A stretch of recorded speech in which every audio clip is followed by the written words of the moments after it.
9:45, November 25th. It's actually Thanksgiving Day, and we are about to fly to Peru until what, Monday or Tuesday? We leave Tuesday 1 a.m. from Peru to come back here. So, yes. So, yeah, here it is. It is 2:41 in the afternoon. We are still in Monterrey Airport, and our flight, which was supposed to take off at 1:15, was obviously delayed. So the problem with that is we are going to be landing in Houston at the same time or a bit after our flight to Peru already leaves. So I think we're going to be staying in Houston overnight. So this is how we're going to spend our Thanksgiving. That's why the wonderful thing about Thanksgiving is it's about what you're thankful for. Not always being able to be around family and having fun. Hopefully the airline will give us a hotel and some food vouchers. But we know God's in control, and we, even now, in the middle of this, we're thankful. I'm thankful for God's grace in Christ. At least I'm not alone. I'm going to be with my daughter, Abby. That's okay, I guess. It's okay.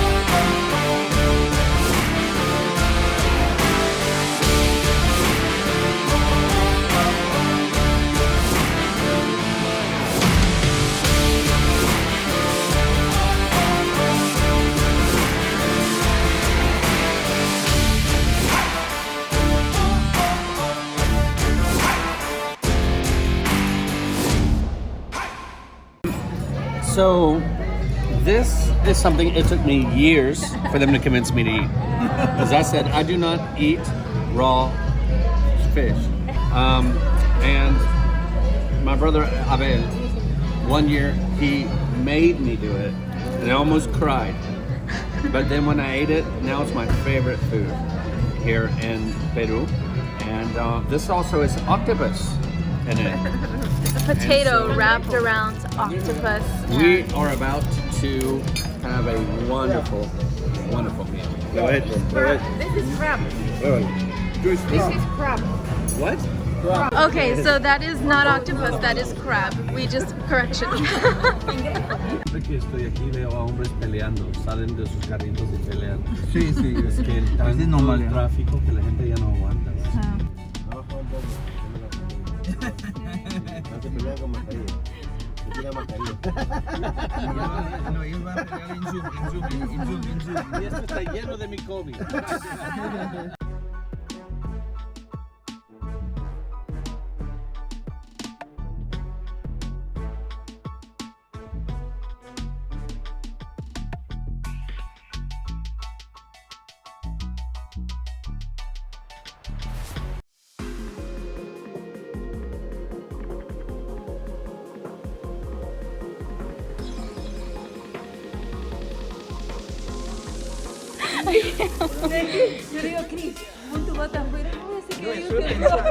So it's like 1:30, 2 in the morning. We're shaking. As there was a big earthquake. The walls are rattling. We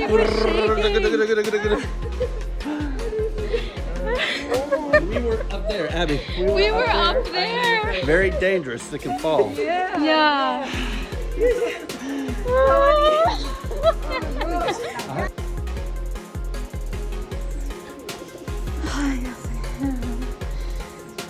Otra vez.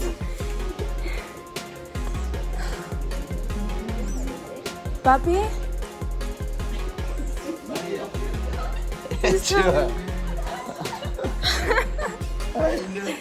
Oh man, we just had another one.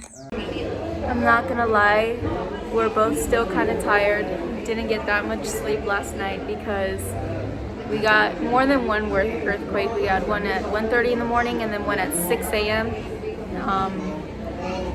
Yeah, but we're good. Having a run outside in our pajamas in the middle of the night. Yeah.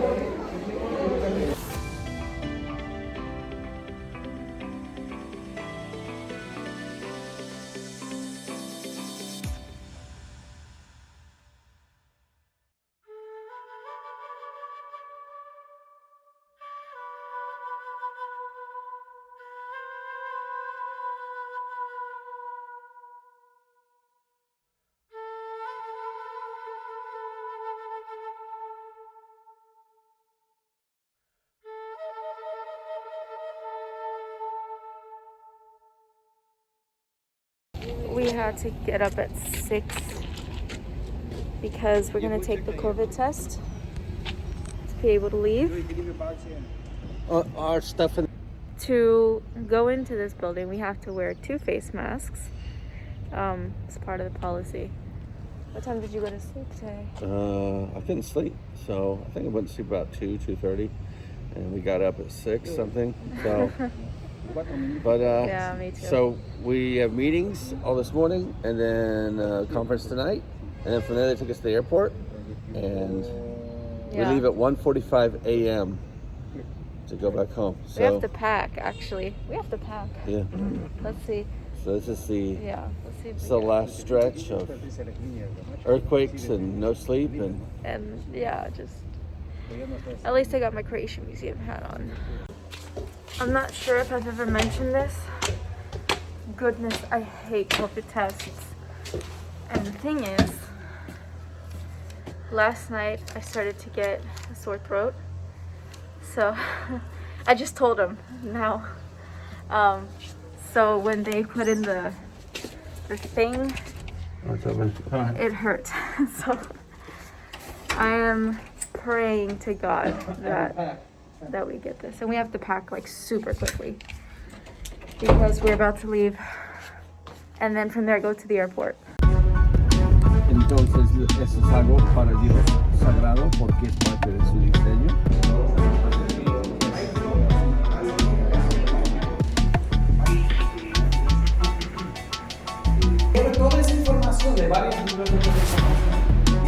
We are finally going home, and my dad is, well, he's in the plane already because he left me, but yeah, we're finally going home. It is 1 a.m.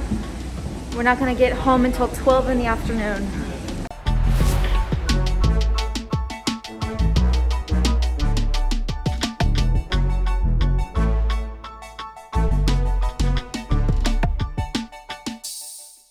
So you talk about it. We're with the National Guard.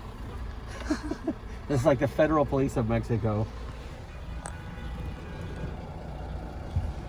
That the hazards were left on too long waiting for us, and the battery died. So we weren't going to get home after traveling since yesterday all through the night without something fun happening. Awesome, we got it done.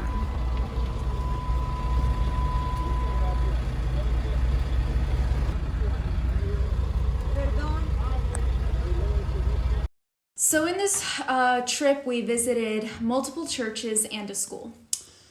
Yeah, a really good thing that happened, though, even though it was difficult at the beginning, is since we spent Thanksgiving in a hotel instead of traveling to Peru, the very next day we had to have conferences, and we weren't able to do them. And so instead of canceling the first venue, our good friend Krios and Ramdath, he and his wife, Elizabeth, head up the office in Peru. They were able to step in for me and speak on gender ideology to youth. So I'm very happy that we're able to reach hundreds of Peruvians with this message, and Krios could step up. I love when the Lord does that, when sometimes this is a subject you don't speak much on, even though I think they've been doing more of it lately.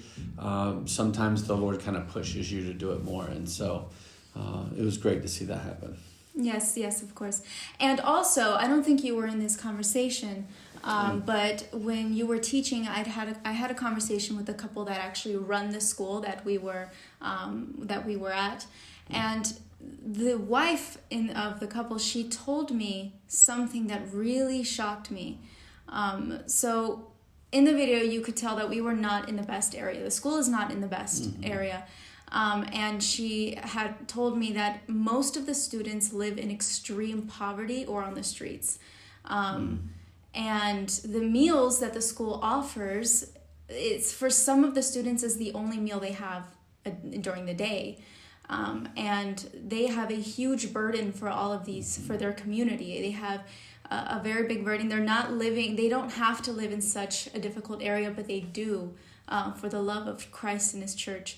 And they have a burden for sharing the gospel to these students. And another thing that she commented was that they are trying to push the kids to be more ambitious, to want to do more with their lives. And she told me that one time she asked one of her students, she was maybe 4 or 5 years old, and she says, "What do you want to be when you grow up? What do you want to do when you get older?" And the girl had responded, and she said, "I want to sell chips on the side of the street just like my dad in his little stand." And for her, that shocked her, because there's nothing more, there's nothing bigger or greater for the students than what they're used to. So it was very nice being a part of that experience and seeing how God works through such amazing people. Also. It was a great trip. There are some adventures, as you saw, but at the end of the day, too, coming home was great as usual. Even that was difficult, because get out of the airport in Monterey to see the family, and the truck doesn't work, and we're parked in an illegal spot. And so the National Guard, as they were helping us jump the truck, he was also getting on to me about my wife bringing the truck up there, and I was very apologetic to him.